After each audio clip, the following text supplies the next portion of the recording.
Neha Verma and you are watching ITMI TV. Today we have with us a very special guest whose predilection has led her to a point where people like you and I admire her. She is none other than Miss Devarati Guha, the Director, Program at Asia, Deutsche Welle. She oversees around 9 language departments. She, in her 20 years career, not only has interviewed high-ranking politicians, activists and intellectuals. Thank you so much, ma'am, for joining us today. We are glad to have you here.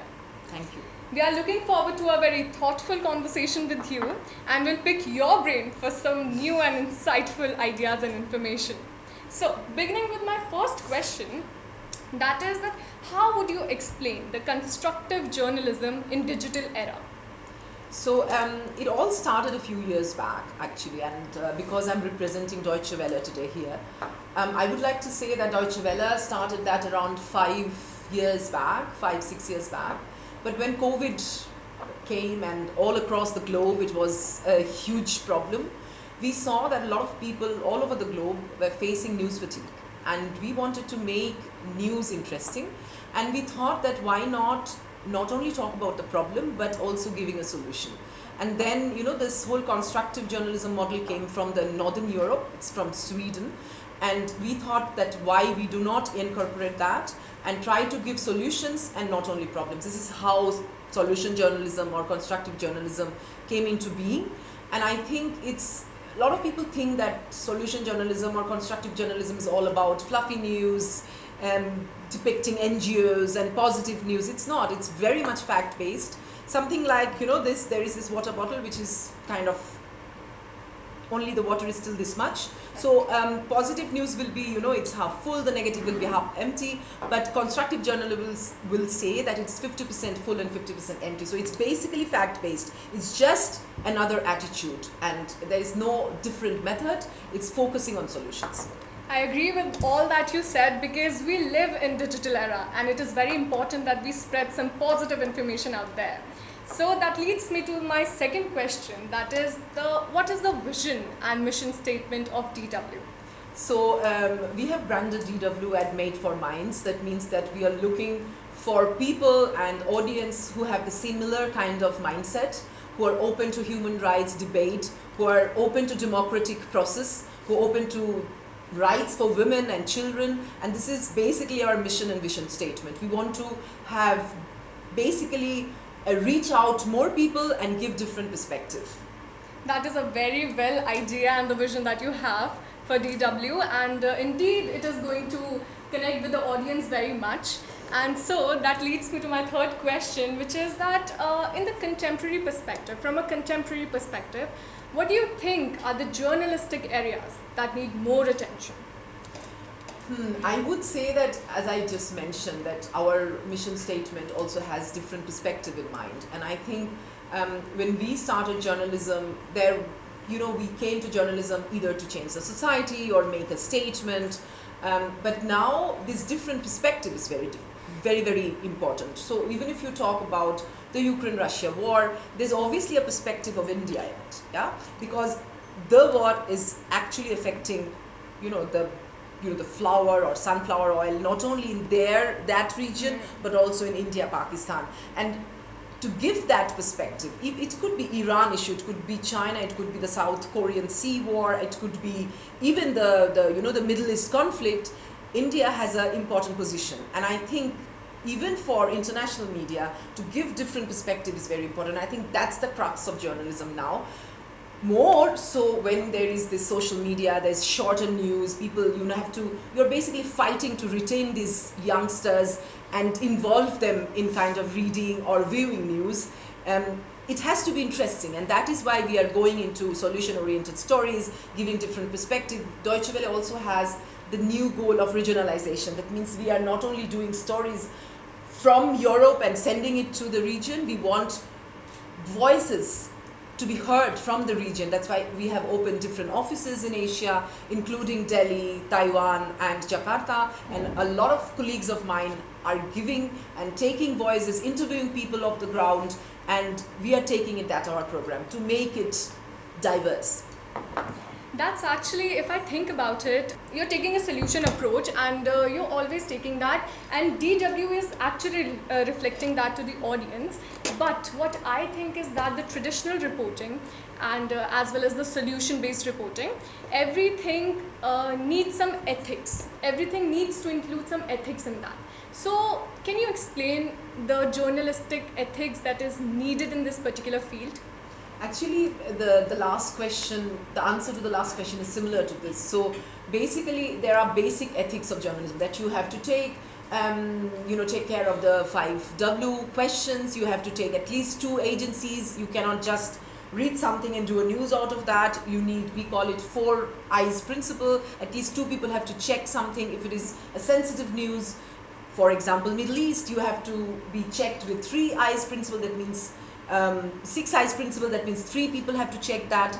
So these are all the journalistic ethics. For example, if I am having a discussion with a prime minister or a president or somebody in a higher state level representative, then a lot of things are said in a closed door, and the simple ethic is that you do not disclose that. So there are a lot of journalistic ethics which you need to follow. You cannot make up news. So even in solution based stories, it's not a journalist who have the responsibility to find a solution themselves, but rather search if there is already a solution. Is the solution, can be put into another problem, maybe in the neighborhood, maybe in the region, maybe in the world. So it is more that the journalist has to work like a facilitator and see that if a problem exists, there is a solution or not. That doesn't mean that you make your own solution. That will be unethical. Similarly, if you do a story, if you give only one perspective, even in a political story, it will be one-sided. It will be a subjective story. To have neutrality as much as possible, to have objectivity as much as possible, you need to give these different perspectives so that let the audience decide. I am not the one from Germany coming here telling this is how you should do your stuff. Yeah, you do your stuff, give different perspective, be ethical, and the audience is not stupid. They will know what to take and what not. That's a very important point that you highlighted, that the audience is not stupid as well, because if you go ahead and tell people about something which is ethically wrong, people will ultimately know. The society will be in total chaos, and that is actually very for example, I take the Indian election. Yeah, there was right. exit polls, and everybody knows the exit poll results did not really match. Right. Maybe they have not taken the women's mind consideration, that how women will vote or whatever else the reason. So a lot of people thought that the voting results will be different, there will be a polarization, but we have proved in India at least that there is democracy, there is democratization, and it's very grassrooted. Yes, I totally agree with that. So my next question is that what are the challenges a journalist face who practice constructive journalism? Well, first of all, to identify and work with data is difficult.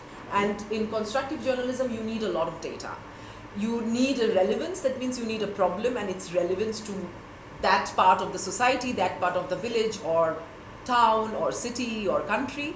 So that's something which is difficult. And then in constructive journalism, you need more time, because you have to work with not only data, but you have to take interviews of the local people, local politicians, affected people, people who have like experts who are giving the solutions to. That is already a problem.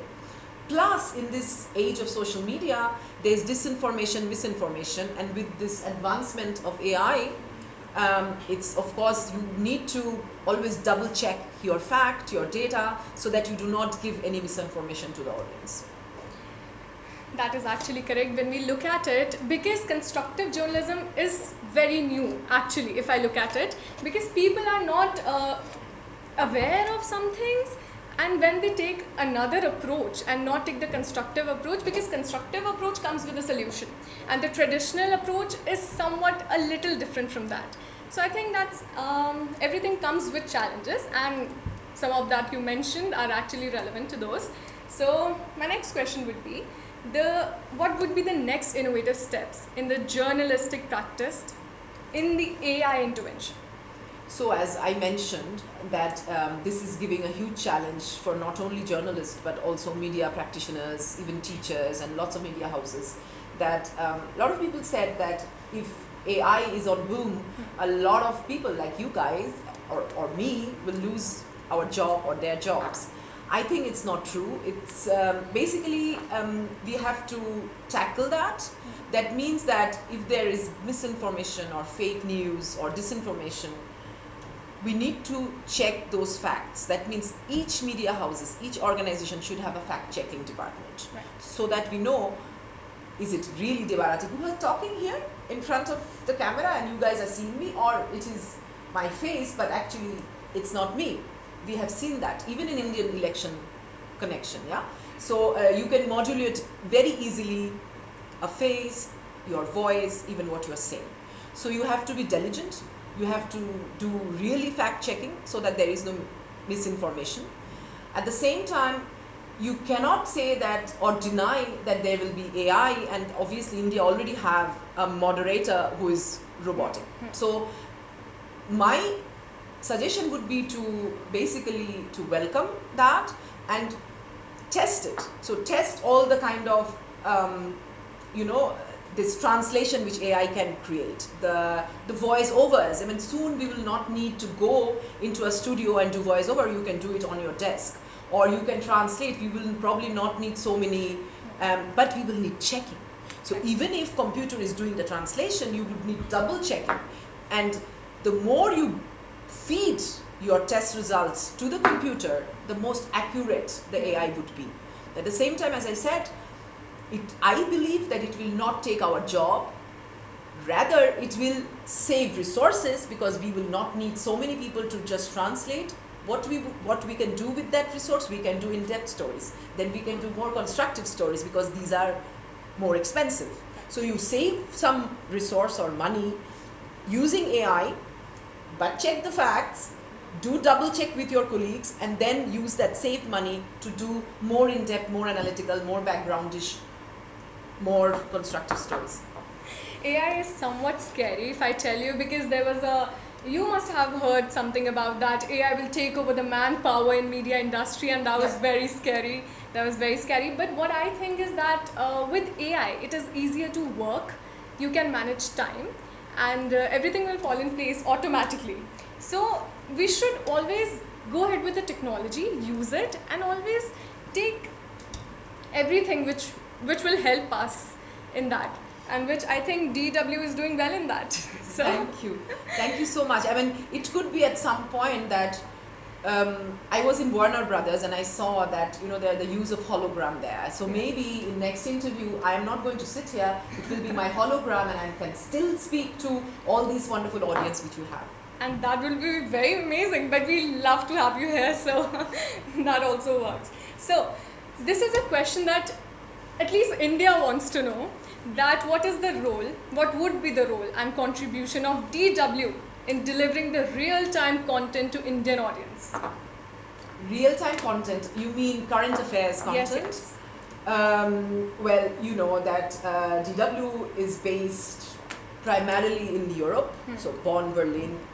We have 18 offices, of course. We have offices in Asia, which I mentioned, including Delhi. So to compete with Indian media is in a way impossible. Rather, we will not do the current affairs and take different or show different angles of the stories. Multiple truths is what we want to give you. That doesn't mean that we are not doing any news. I mean, of course, we have a 24/7 news channel in English, Spanish, and Arabic, which will continue. And I think digitalization is the next step. At some point, 10, 15, whatever years, linear TV will slowly go down, and this is where digitalization comes. And digital content has to be, I believe, platform specific. So if you have audience only for Instagram and they like to watch a certain kind of content, then you give that. And there will be always audience who like long read, like me, who open a newspaper on Sunday and want to read 4 pages. There will be also people who like to watch longer explainer formats, even on youngsters. So we have to think about who our audience is this is a business model. Yeah. Though Deutsche Welle doesn't need to create money or TRP or advertisement, but we still need to reach more people, more and more people like you. So we are expecting that Deutsche Welle will do well in India as well with all the real time or the more content that you are going to deliver. And so with all the points that you mentioned, I believe that will add value in our lives and our viewers' life, of course. So with that, really appreciate your presence. Thank you so much. Thank you.